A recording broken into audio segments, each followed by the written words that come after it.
السلام علیکم ناظرین کرام، شروع کرتی ہوں اللہ تعالیٰ کے بابرکت نام سے جو بڑا مہربان اور نہایت رحم والا ہے۔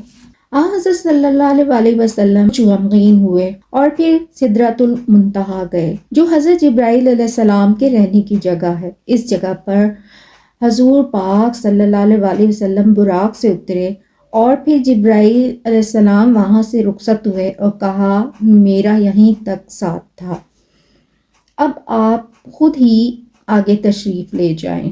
یہ سن کر حضرت صلی اللہ علیہ وسلم نے فرمایا اے اخی جبرائیل، مجھ کو اس جگہ تنہا چھوڑ کر جاؤ گے؟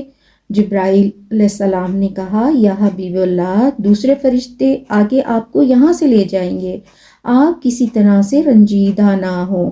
یہاں حضرت جبرائیل علیہ السلام نے حضور پاک صلی اللہ علیہ وسلم سے اپنی خواہش کا اظہار کیا۔ انہوں نے کہا کہ یا رسول اللہ، مجھ کو آرزو ہے کہ قیامت کے وقت پروں کو پل صراط پر بچھاؤں اور امت کو سلامتی کے ساتھ پار اتار دوں۔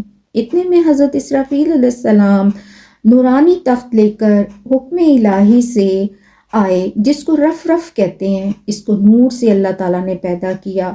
اس میں 70,000 پردے جواہرات کے تھے اور مسافت ایک ایک پردے کی 500 برس کی راہ تھی، اور پھر وہ مقام رف میں پہنچے۔ وہاں سے عرش نے جلدی سے اسے اٹھا لیا۔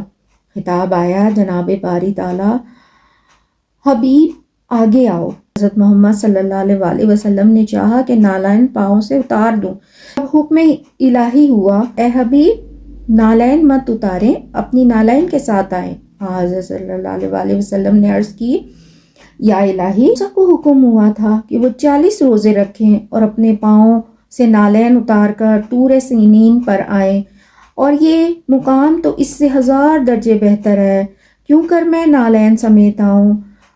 حکم ہوا اے حبیب، موسیٰ کو اس واسطے نالین اتارنے کا حکم دیا تھا کہ خاک طور سینین ان کے پاؤں میں لگے، جس سے ان کو بزرگی حاصل ہو، اور تیری خاک نالین سے عرش کو بزرگی دوں گا۔